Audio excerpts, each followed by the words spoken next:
very quickly. My name is Chris Niemeyer, and I'm with CoderZ, and I've got two guests with us. I'll let them introduce themselves. Good morning. My name is Joshua B. I'm a computer science professor at Columbia Basin College, and I also help run and work with our local Mid-Columbia Computer Science Teacher Association with Maya, who is a Delta High School instructor or teacher at the Pasco School District. Go ahead, Maya. Good morning, everybody. I am happy to see everyone. Sorry for being a little late, or 1 minute late. Thank you for being here. We're excited to share with you the power of computer science. I currently teach computer science at a high school. However, I've tried teaching computer science to kindergarten all the way through college and have not found anybody who doesn't fall in love with it like we do. So we're hoping to deliver a really fun and creative computing session for you and share with you the passion we feel about CoderZ being used in the classroom. Thanks, Maya. And again, I mentioned I'm Chris with CoderZ. I'm a former educator. I taught for 8 years in the classroom. I went to a district office and did technology staff development. And for the last 20 plus years, I've been working with school districts across the country, helping solve problems around the area of technology integration and showcasing several resources with a few different providers along the way. But my journey here with CoderZ has been really engaging and bringing the power of STEM and computer science to life with a great solution, and having Josh and Maya here to help showcase that. We're really looking forward to the presentation. So thank you for being patient. And with that, I'm going to hand it over to Maya. All right. So today, I'd like to share with you a video on what is computational thinking. Why should we share? Why should we try this approach with children? Chris, would you mind playing What is Computational Thinking? Before we start, some of the objectives I had for introducing my portion of this presentation is to review what is computational thinking, to kind of look at the main pillars of that type of approach to teaching, analyze the benefits of it, and show us the money is usually the phrase Josh and I use. Computational thinking really helps children in any, or professionals in any field, to become better equipped to work in today's world.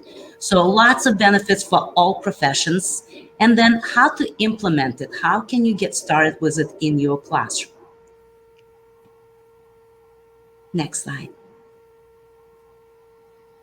So what is computational thinking? Two resources I have listed on this slide. The first one is done by the organizations that focuses strictly on the computational thinking. We'll watch a quick video, and the links throughout this presentation are available to see the other parts of it. The four main pillars we will focus on are decomposition, pattern recognition or pattern matching, abstraction, and automation.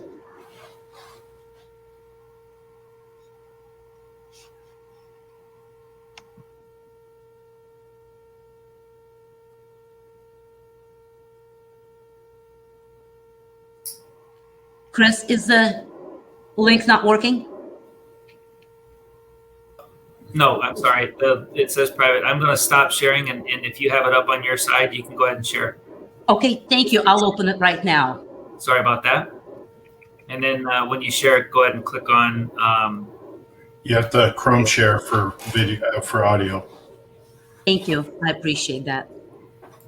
Just one moment. Oh, it's a problem with the site of computational thinking.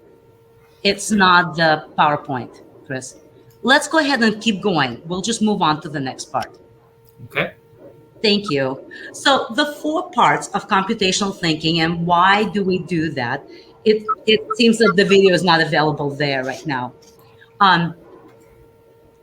The four parts we really think about when we're teaching it in the early childhood and all the way through the high school are social and emotional learning, creative part of computing allows children to share how they feel about the subject matter.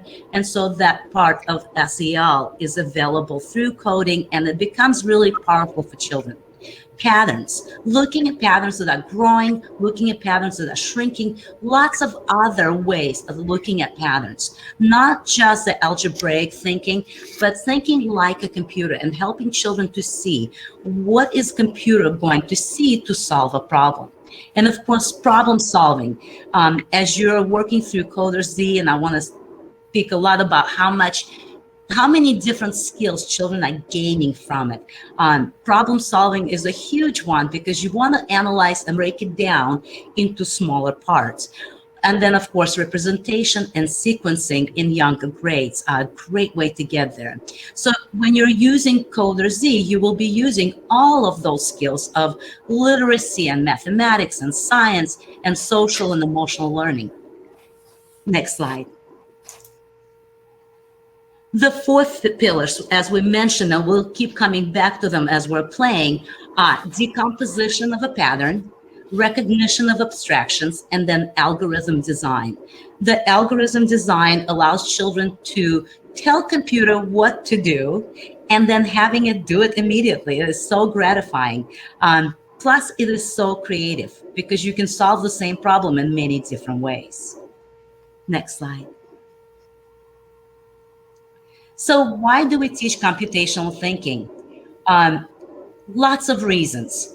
The main reasons are it helps children to analyze problems, to break them down into much smaller components, to look for patterns, to look for pattern recognition where they can solve the problem again. As we're playing today, and I want you to have as much hands-on time as possible, I want you to keep thinking, what skills are engaged when you're solving that problem?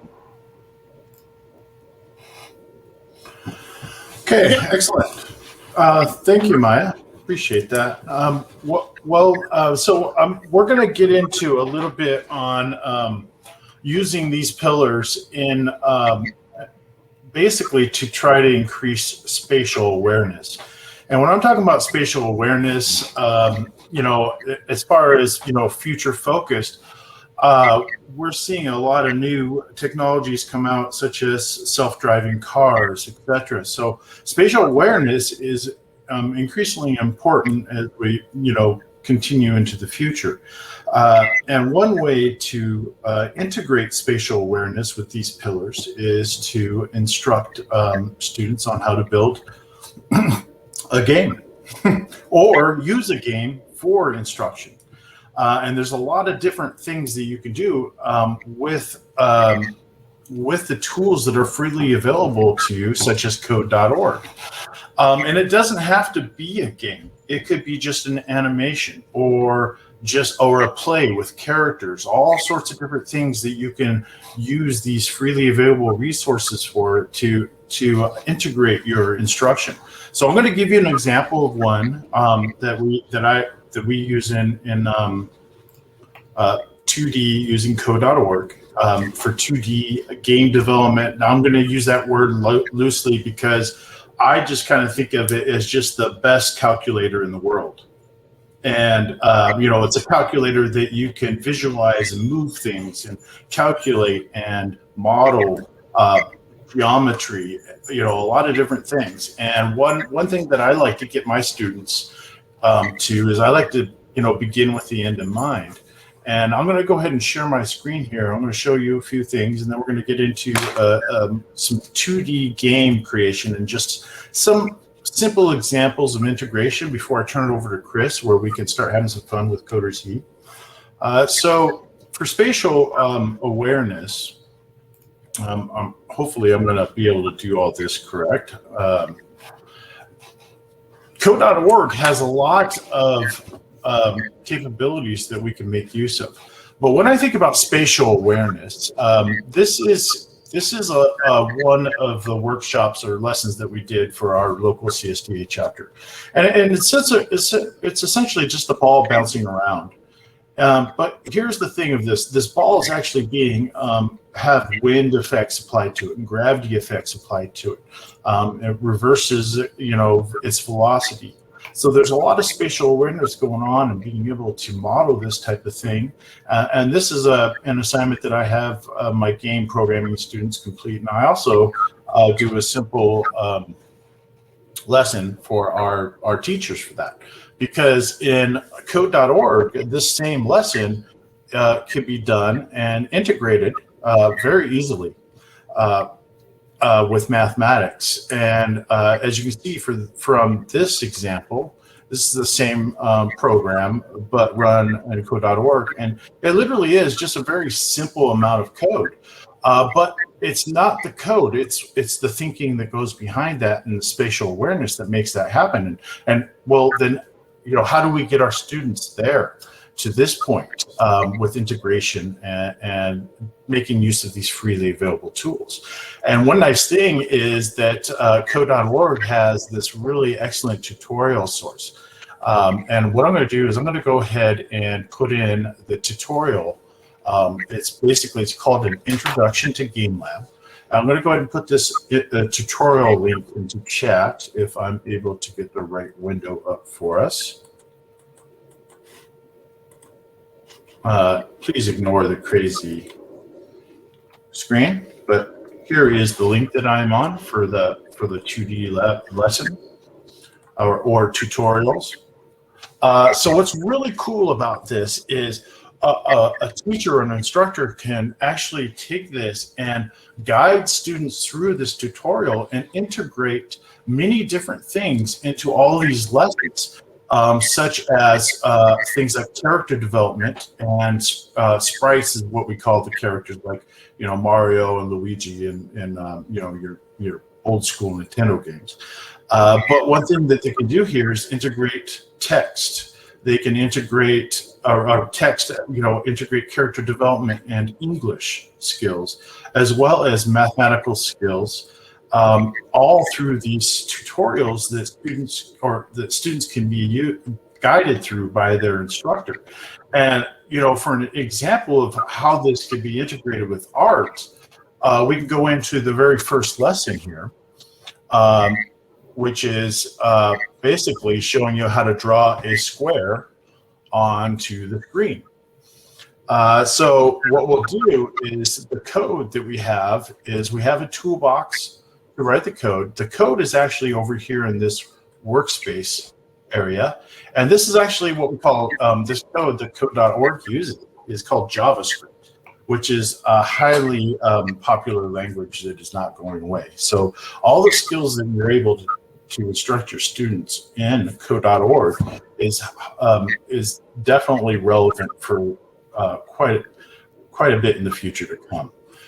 So in the code, we can have a rectangle being drawn, and we can talk about layering in graphics by having different rectangles drawn in different areas. So again, like I'm kind of, this is my super calculator, and I can play around with the coordinate system and where these rectangles are drawn, and I can infer that coordinate system. Now the issue here is, this is the 2D coordinate system, and we're instructing in 2D. So it's a little bit different than, our natural 3D element, which we call real life. So there's a lot of different things that you can do to work with this, and then you can continue on. And the next parts of this is where we can start drawing different colored rectangles. And that's where we can get into layering with graphics and art and whatnot. So as I'm going through these tutorials, these tutorials can also be read to me in Spanish, as these instructions can be read as Spanish in the Spanish language, or any language. I think they've got multiple languages that it can be done in. So let me get into the next lesson here and show you a little bit more on the integration that you can do. There is using the grid. But one of the ones that is coming up is the color one that I really, here it is right here. So this is an example of a tutorial that you can use. And what you can kind of discuss of this is, for graphics and art, is the idea of layering. When you draw a rectangle, the first rectangle is drawn, and if you draw another rectangle over the first rectangle, it layers over it. So what we would do here is make a change to this code to integrate the idea of layering. And we could do that by, let's see, we want the first rectangle to layer over the initial rectangle. So let's do this. Let's put it at 50 and see what happens. Okay, so you can see they're kind of together. Now you notice here that the yellow one is layered over the other, and that's where you can get into your integration and with these type of tutorials, because all the small pieces and parts of that game tutorial has quite a bit of mini lessons in it that you can integrate throughout your whole curriculum, and it's not relegated to just math. English, art, and here's the kicker: music too. So these tools are some freely available tools that you can use for that integration piece for spatial reasoning in your course work. Now, one thing that I wanted to get into is kind of an introduction to CoderZ, and that's kind of the idea of, hey, we're using 2D, 2 dimensions, to instruct. Or most of our instruction in mathematics is using 2D. Our coordinate system, everything, circles, area, volume. It's not until volume that we get to think about 3D. And I'm thinking, well, what if? Why shouldn't we start using 3D for instruction? I mean, what kind of implicit number sense would students get from instruction within that 3D environment, where they know their current X, Y, and Z coordinate for their robot that they're moving around in their environment? I just think that it's exciting that if we give the students these tools and those neurons that are connecting at that level in that 3D environment, what kind of neurons would connect? Because I'm sick of driving cars on the ground. I'm ready for flying cars. Let's get some students and let's get those neurons firing in a different way. Let's try to implement some instruction in that 3D world as much as possible. And yeah, we have been making inroads to that. One of those is called Unity. It's a 3D game development environment. But here's the problem: access. How do we get students access to that high-level 3D environment? And one way to do that is by serving that 3D environment through a web portal or CoderZ. And here is where I would like to stop my introduction and get into, sorry for that panoramic window there. Thank you. And kind of introduce Chris with CoderZ, which does exactly as I was talking about, of instructing students in that 3D environment with awareness of that 3D environment as far as coordinates of X, Y, and Z, etc. So Chris, I'll also add this: the thud factor on the integration for your standards is pretty heavy. I think it's about an inch thick, isn't it, Chris? Yes. Yeah. Okay, everybody, this is Chris. He is going to guide us through CoderZ. Awesome. Thanks, Josh and Maya, both of you. Wonderful way to get things started with the concepts of computational thinking and then making real life application come to life. And, CoderZ, just a quick overview. CoderZ is a web delivered, standards aligned, as Josh alluded to. It's gamified. It's a digital learning environment that supports computer science and STEM. It does have a focus on coding and cyber robotics, but it supports diversity, equity, and inclusion by doing what Josh was suggesting on giving exposing students to things that they might not have understood that they had access to, generate that interest, provide access, and provide an opportunity for utilization of a resource. And I'm not going to share my full screen because I'm going to flop back and forth to a couple of different things here. But when we think about virtual robotics, as Josh was alluding to, let's get into the flying cars in the future. But to get there, we need to captivate the imagination. We need to promote 21st century skills. It needs to be interdisciplinary by nature. And we really need to relate it to real world applied technologies. And, when we think about CoderZ being directly related to the 21st century skills, the communication, collaboration, creativity, critical thinking, we also want to explore the computational thinking as well. And those are a few things about why CoderZ. Now, there's a website that we have that you can go in and learn and compete and do some blogs and check it out. But what I'd really like to do is introduce you to a partnership that we have with Amazon. And in order to do that, I want you to be thinking about the connection between the real world and where robotics is helping us go in the process. And by doing that, I'm just going to spend a couple of minutes letting you see a quick video to make that connection, and then we'll jump into some hands-on opportunities. I'm going to share some resources with you that you're going to be able to do this on your own. You're also going to be able to do this with your colleagues, and you're also going to be able to invite students to participate, and it's all the best four-letter word out there, free. Okay, so enjoy this for a couple minutes, and I'll be right back.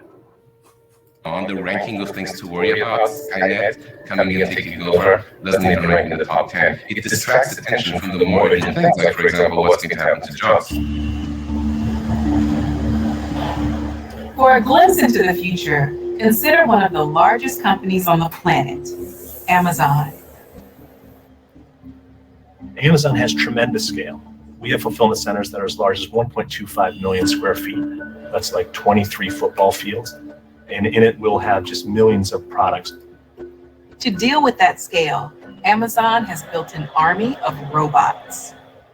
Like a marching army of ants that can constantly change its goals based on the situation at hand, right? So our robotics are very adaptive and reactive in order to extend human capability to allow for more efficiencies within our own buildings.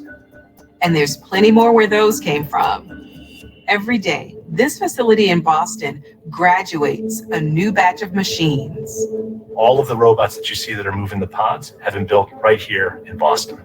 I call it the nursery, where the robots are born. They'll be built, they'll take their first breath of air, they'll do their own diagnostics. Once they're good, then they'll line up for robot graduation, and then they will swing their tassels to the appropriate side, drive themselves right onto a pallet, and go direct to a fulfillment center. To some of us, this moment belies a dark sign of what's to come. A future that doesn't need us. One where all jobs, not just cab drivers and truckers, are taken by machines. But Amazon's chief roboticist doesn't see it that way. The fact is really plain and simple. The more robots we add to our fulfillment centers, the more jobs we're creating. The robots do not build themselves. Humans design them, humans build them, humans deploy them, humans support them, and then humans, most importantly, interact with the robots. When you look at that, this enables growth, and growth does enable jobs. Certainly, history would seem to bear him out. Since the Industrial Revolution, new technologies, while displacing some jobs, have created new ones. While this is the predominant view in the AI community, some think it ignores the reality of today's world. There's a long history of technology creators assuming that only good things happen there maybe when out into the world. Even if there are some new jobs created somewhere, the vast majority of people are not easily going to be able to shift into them. That truck driver who loses their job to a driverless truck isn't going to easily become an app developer out in Silicon Valley.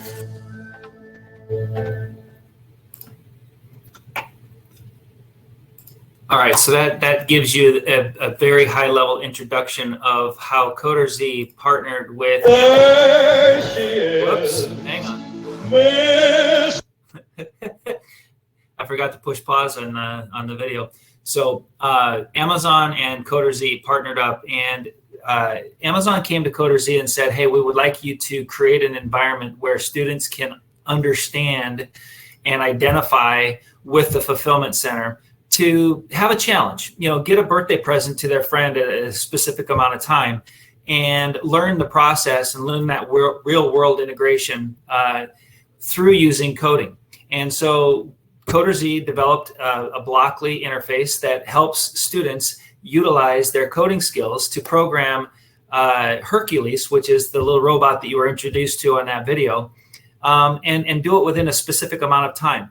But they're learning things like decomposition and motion planning, and they're breaking down tasks, and they're doing simulations, and they're figuring out data process. They're creating algorithms. They're using pseudocode. They're doing all the things that we, as computer science teachers and promoters of STEM, encourage students to think about as it relates to computational thinking.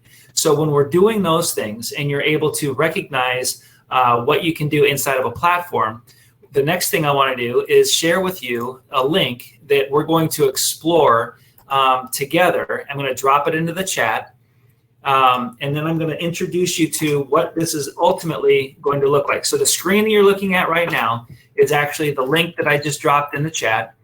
And what I'm going to do is I'm going to introduce you to CoderZ's experiential opportunity that we're going to provide you to work with your students and demonstrate how this can all come together.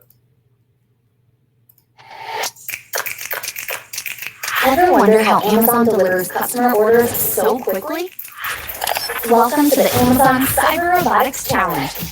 During this 3-hour coding adventure, you'll learn the basics of computer science, while also discovering how Amazon uses robotics every day to deliver millions of products around the globe.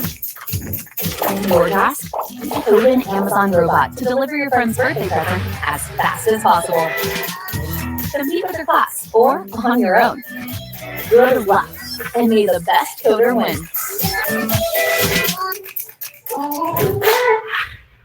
All right, so that's going to be what we work through. And in order to do that, let me just set the stage. With the platform is going to provide you access to 3 different levels, 3 different mission sets. And in each mission set, you're going to be introduced to new and leveled, bracketed and scaffolded concepts in the area of coding Hercules to go directions. You're going to introduce yourselves to loops, and you're going to be basically writing algorithms that will include those loops to go up, left, right, center, move the pod around. And when we start doing the exploratory, some things that you're going to be able to do are watch for within the missions. You're going to discover things like the code editor. You're going to see multi-Java text mode. You're going to see the simulations, and you can restart the simulations. We can talk about the open solution and what you're going to see during the practice live. And by doing that, actually, I'm going to share with you a couple more slides just to walk you through the interface of what it's going to allow you to do. In writing your code, you're going to see, you're going to move your blocks around, and then you're going to have the interface where Hercules is going to be moving. And you're basically in charge of designing, working through, and enabling Hercules to complete your mission. There's going to be some steps along the way that will have some guided practice, but it'll also have embedded instruction. And for the teacher, I'm going to log in and show you what you're going to be able to do straight from the account login. Once you are on the page that I shared with you on the link, you go down to the very bottom, you scroll all the way down. You can either create your teacher account, or you can create individual student accounts. For you, I would imagine that you'll go ahead and create a teacher account. When you click on create the teacher account, you're basically filling out your first name, last name, email, your state, find your school, type in your school, select your grade level. When you sign up, it's not doing, it's not a marketing thing. It truly is an opportunity for you to gain exposure to CoderZ. You'll have an opportunity to get your username and email. You'll be asked for a password. When you go to log in, you're going to see essentially one area. With this free account to the Amazon Cyber Robotics Challenge, you're going to see this window pop up. Okay. Yes, we have other content. We're not going to talk about that today. But the Amazon Cyber Robotics Challenge is full of the multi-levels. Again, I mentioned that there are 3 levels, but then there's also the bonus game. And the bonus game is that challenge where you're going to be challenged to program 2 Hercules to get as many packages delivered in a specific amount of time, which increases the likelihood of additional points, which now you can start competing as a class. You can start competing as a group of students in a club, before school, after school. I mean, there's literally countless ways that you can do that. Okay. But to come back to the front page, there's also a link for the teacher's guide. I love showcasing the teacher's guide because you can explore along the way as well. So you're working with your students, but you're also getting much more in-depth, rich content around what it is that you're doing. So as a teacher, you have access to the content, you have access to the outline, you have access to ways that you can explore this with your students or groups of students in a variety of formats. So there are the lesson topics that you can work through in each of the levels. You have, come on, click through. So it's going to tell you essentially what it is that you're going to be experiencing inside of each level. The format is available. You also have the learning goals, and you have the blocks that are utilized, the teacher prep. So as you know, going through this, just know that there's a lot of teacher resources that are built in for your use, okay? And again, going in through here, it actually takes you all the way to the pacing guide. The reason I'm doing a deep dive into this is because when you start using the content and you start going into the levels, you'll want to know a little bit more about what you can do with your students to prepare your students for the concepts that Maya was talking about at the very beginning.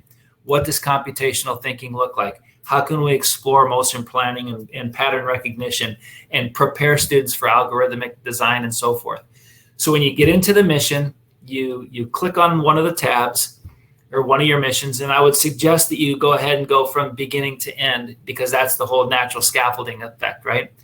Those first 2 tabs or the first 2 videos, basically we're introducing you to the future engineers who are going to guide you through this whole process. The second video is ultimately what you just saw, is that background of working through the process of the Amazon Robotics Challenge. I'm not going to spend too much more time here because I want to give you a chance to log into your account and then ask some questions along the way. We're going to have the Q&A open so that, or the chat open so that folks can ask questions along the way. And so what you're looking at in the interface here on the very first mission, a few things, just to give you a general overview. You've got your block design over here on the left. You've got the blocks that'll be built in here. The very first mission, there aren't a lot to start with. Then you've got your control flow and your data blocks. Smart blocks will be the ability for you to create sets of blocks to use later on. There's also the run the simulation. Up here in the middle, there's a drop down. This is for teachers as you start moving through this process. Students do not have access to this open solution, but you can have access to the open solution for the more complex missions along the way. You might want that open solution just to get an idea. Now, I didn't buzz through these all the way, but when a couple of these, this one exemplifies the fact that there's not necessarily just one solution when you're working through your missions.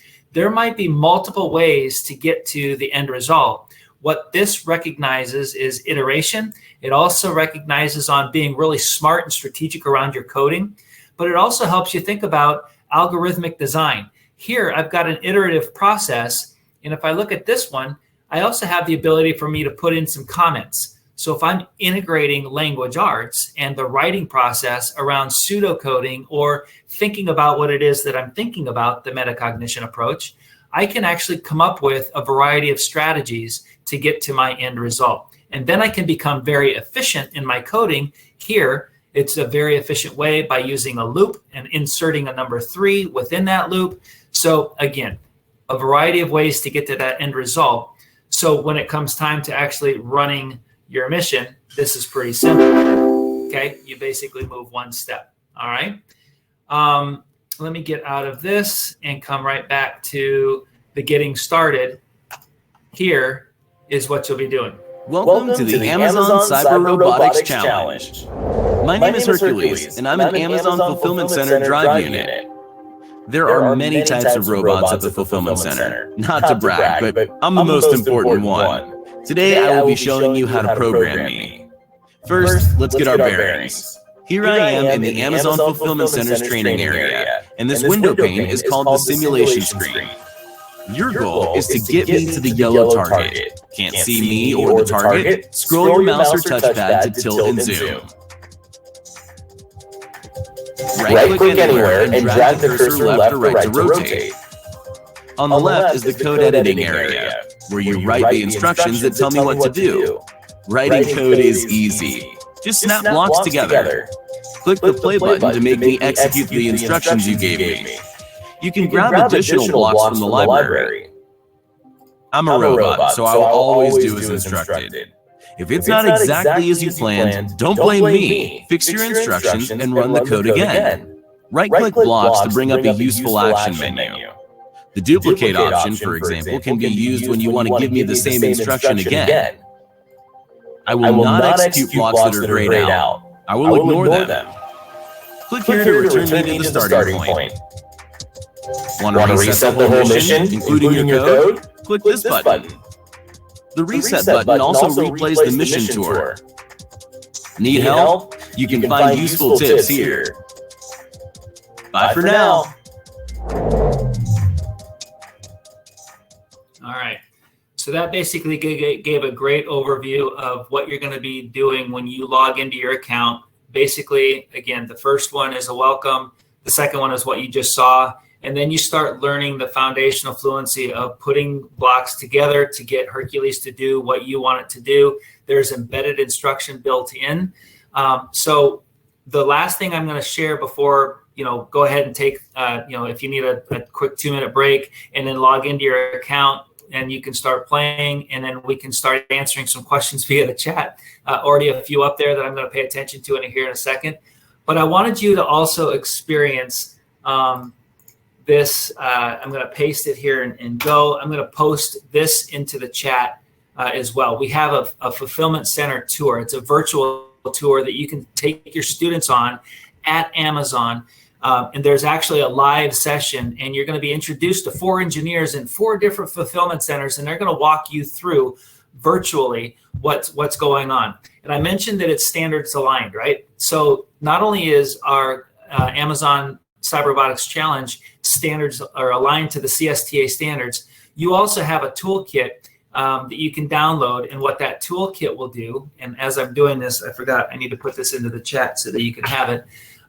Here's where you can understand how to utilize the Fulfillment Center tour to use this kind of a culminating activity for your students to walk them through. It seems a little small on your end. There's vocabulary, there's key learning, there's a process, there's interaction, and then there's also the standards alignment that are towards the end. So CSTA, K-12, standards alignment. Somebody asked in the chat, hey, who does this work for? Maya, you beat me to the punch. Grades 3 through 12. 3 is a great floor.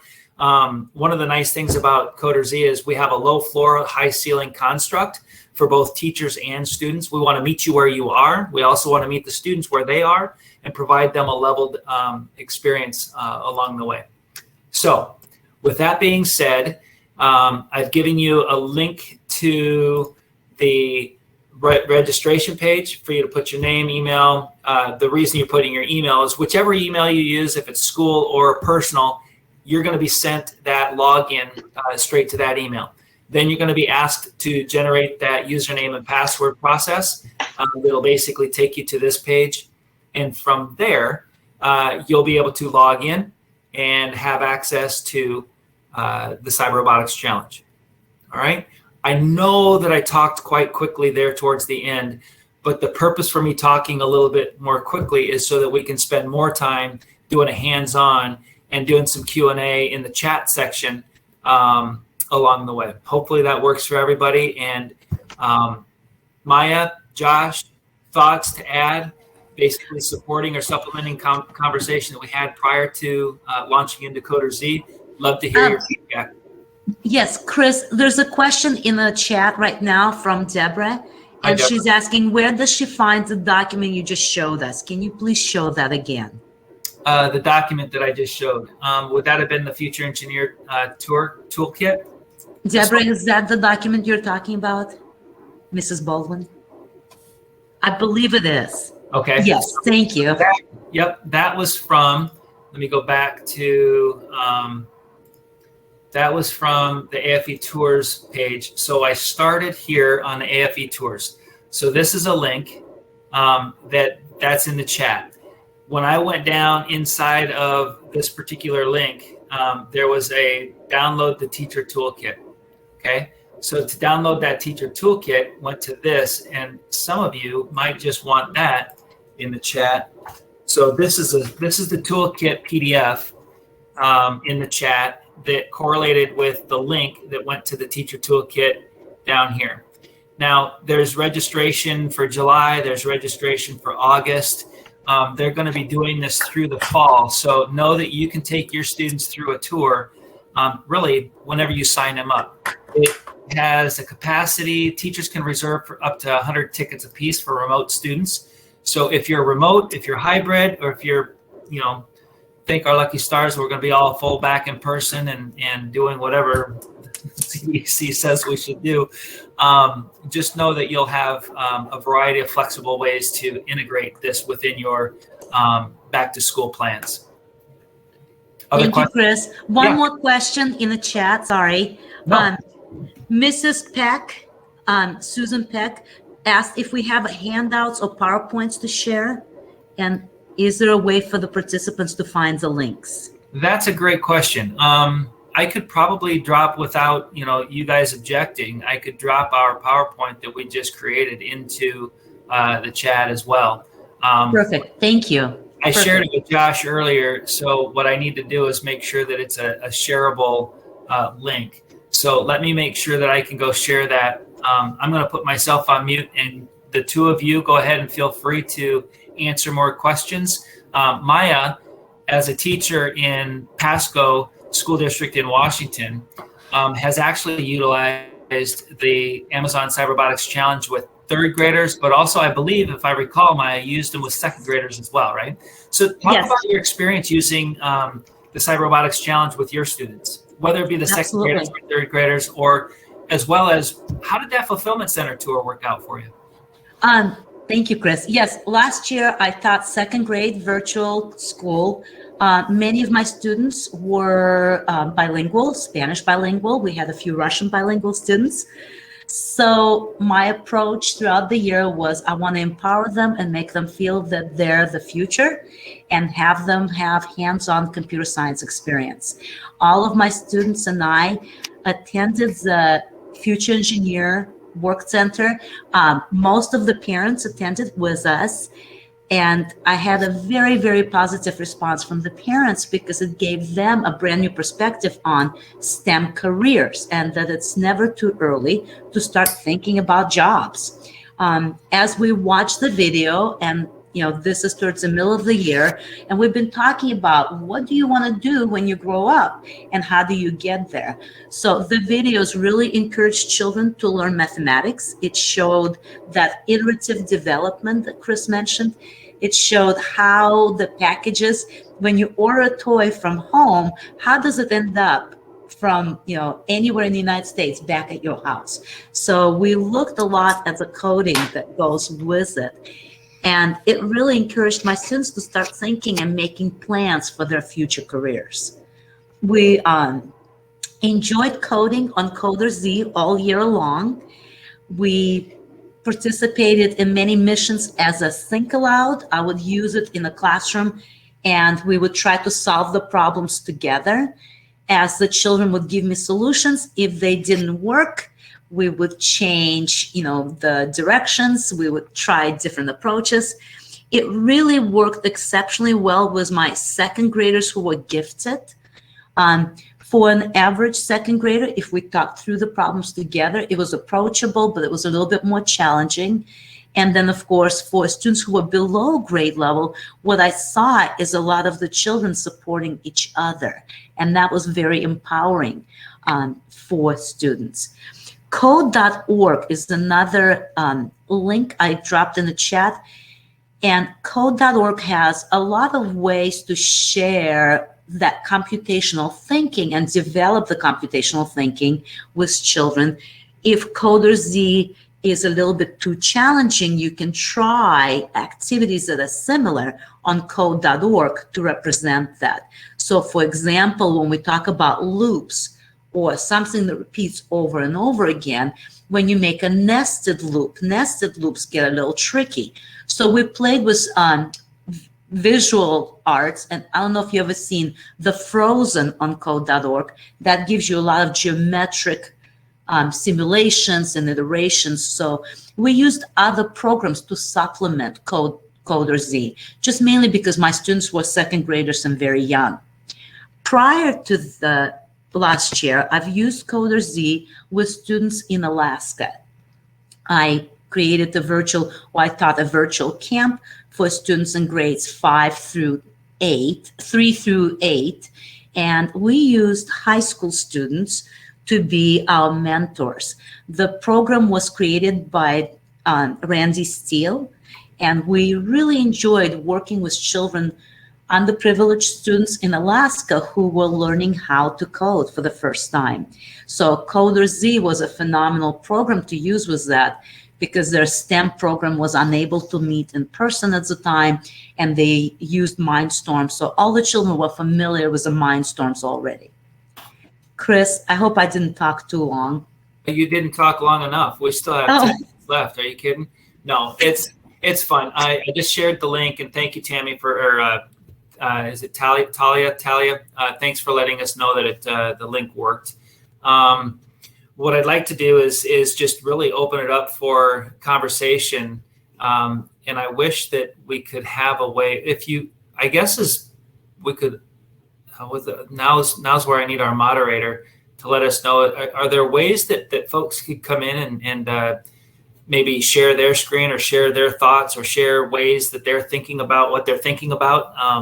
Yes, Chris, if you want to go ahead and unshare your screen, I'll leave the screen. They'll be able to go up to the top right-hand corner of the screen where there's a blue button. Right now it says it's full to join, and I'll go ahead and click them on from the moderator panel at the bottom.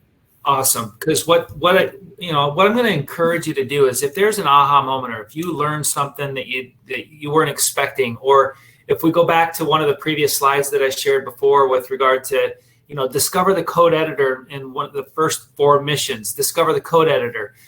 Something that I didn't do is click the little, what are they called? Not carrots, but I forget what those are called. The text code, so you can see the Java behind the scenes. Josh was talking about clicking or being able to identify the Java code, what he was sharing with you earlier. So you can actually, when you're in an open window, you can click the 2 little, what are those called, Josh? Less than, greater than. Yeah. I call them carrots. The little carrots, on the visual screen side, that's going to show the text code behind the scenes.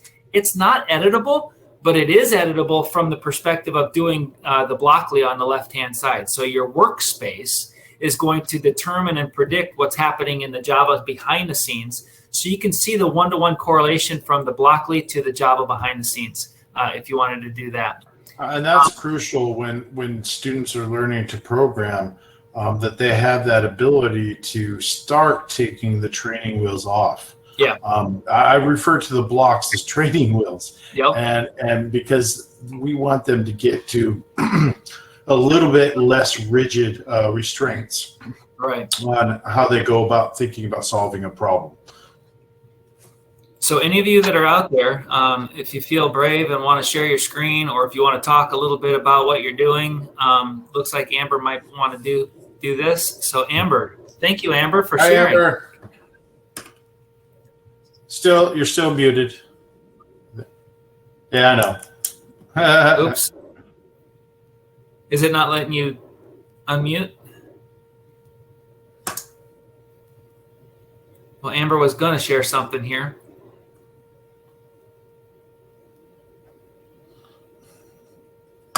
Not working out. Okay. Not working.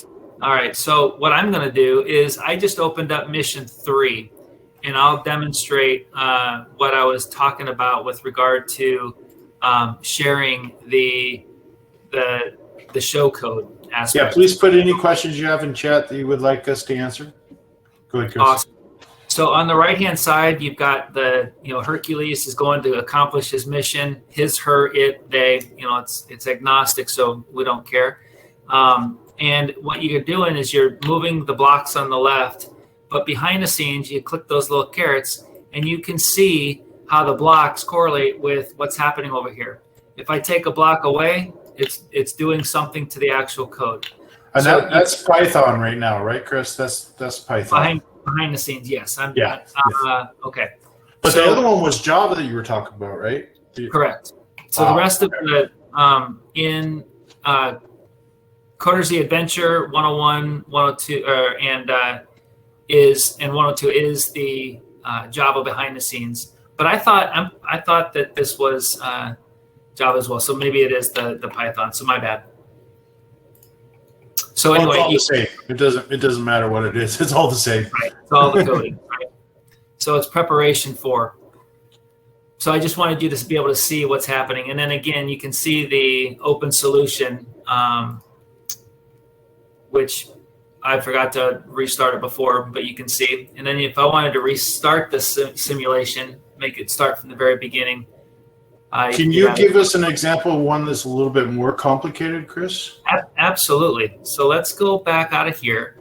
Let's go back to our missions. Let's jump into, let's go to level 2. And let's go to mission 10. And we'll let mission 10 load. Amber, that's a good one. That Oregon Trail game, yes. Right. Yes, yeah. Integration, you're on it. So here's where I'll just demonstrate a little bit of the zooming. Just have them do the tutorials, Amber.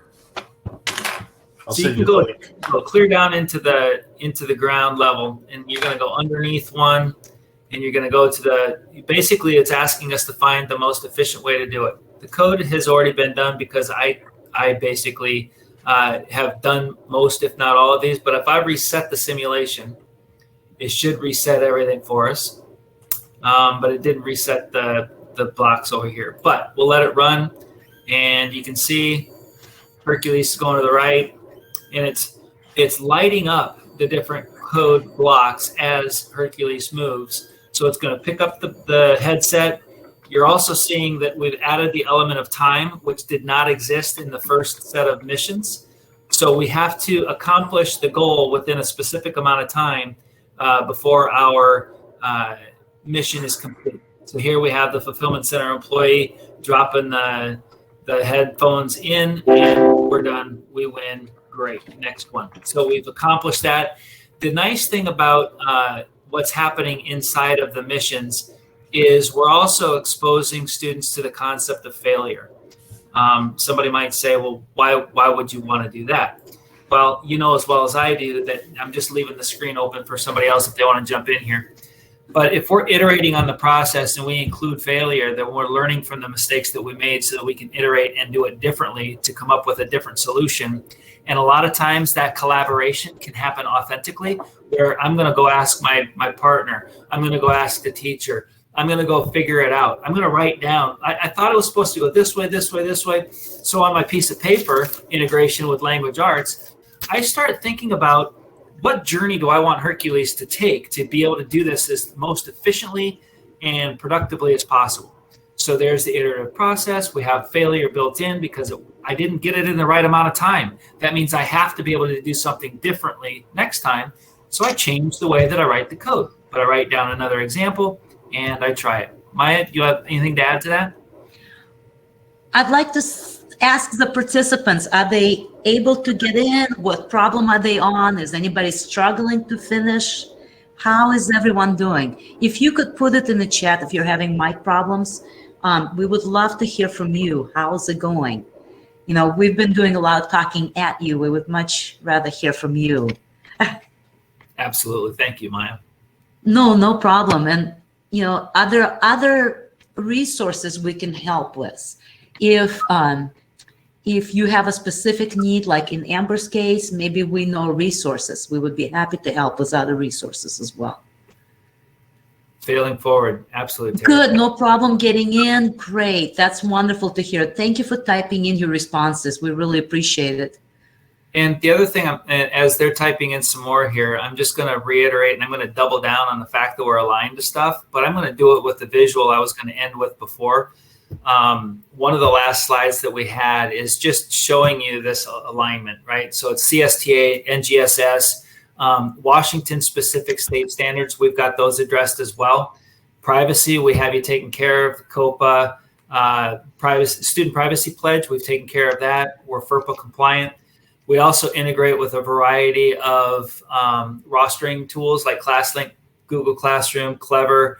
We just finalized our partnership with Microsoft. For those of you in the northwest part of the state, got you covered, because we know that sometimes Google is a 4-letter word in your neck of the woods. So we've got Microsoft covered as well. And yeah, I just wanted to make sure that you saw that too. It looks like quite a few people are able to get in. They're starting to play, so that's wonderful. I'm glad you can see the PowerPoint. If we can help in any other way afterwards, you know, if you ever have a question, Amber, I'm always happy to help with the tutorials. And hopefully you're seeing too the scaffolding that's happening. You know, obviously we're the progression. Yep, the progression is a natural scaffolding process. And you know, here's a general question when you're thinking about using the teacher's guide. If you go into the teacher's guide, hats off to the first person that writes in one of the CFUs, a check for understanding question around one of the missions, and utilizing the teacher resource to help you think about the kinds of higher level questions that you can ask your students. So who wants to be brave? Go find a teacher resource, find a question. I'm not going to tell you which one, but you know, go into one of the lessons and go to the very end where it says reflection Q&A. You know, what you can identify are a variety of thought-provoking questions. You can have the students journal. You can have the students do their own blog post. You can have the students share notes with each other. Keep kind of a collection of learning opportunities along the way. I'll give it that quiet 7-second rule that we have a hard time doing. Share my screen and show you. One of the ideas that I use in my classroom quite a bit is in engineering and computer science notebooks. Just like in science class, you often have a table of contents, you have a little bit of section for vocabulary. I would encourage you next year to try having a computer science or computational thinking notebook where children can reflect on if they're doing CoderZ, which mission, what skills, and that metacognitive skill of looking back and thinking, what did I do to solve the problem? Also, as they're discovering vocabulary, and Chris just scrolled through the vocabulary, it is so important to have that page in their notebook of where they maybe show what does that vocabulary mean. The word algorithm, for example, how do they see an algorithm? And examples giving a Fryer model from Abbott maybe would be a great resource. I'm not sure if everyone's familiar with that. Can I add to that real quick? I want to add to that notebook idea as I spent quite a bit out in the air, you know, out in the workforce doing research and development. And when I was doing R&D for computer science, I had to, every unique algorithm I came up with, I had to put it in a notebook.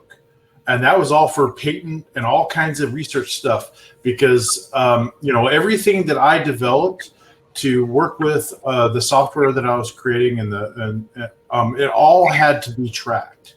So a notebook, I have my game programming students even do it. And I have them just anything and everything about what they're doing on the computer, they have to document.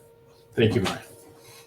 And what I've been sharing, Josh, to take that one step further, when you're documenting things, what about that extended learning opportunity where you want them to think about, okay, how can I apply this to a different way of thinking? And maybe you do an extended learning activity where you're doing a 52 card sort, or the peanut butter and jelly sandwich idea. We've used the peanut butter and jelly sandwich idea for a lot of different things, but when it's relating to coding, really? Okay, so there's a variety of ways that you can take the extension activities. Again, lesson two, same thing. You can go down to the pacing guides, get into the reflection, question and answer. So that's just a way that you can utilize your teacher resources. Okay. And we're approaching the top of the hour. So I'm going to stop talking and I'm going to say thank you for the participants. Josh, Maya, thank you for helping me extend this learning opportunity. Love for you to close as well. Awesome.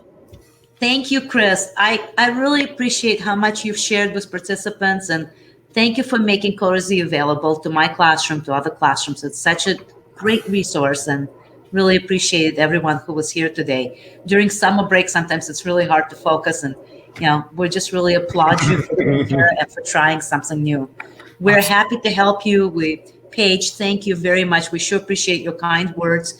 And Josh and I belong to the Computer Science Teacher Association, as we mentioned in the beginning.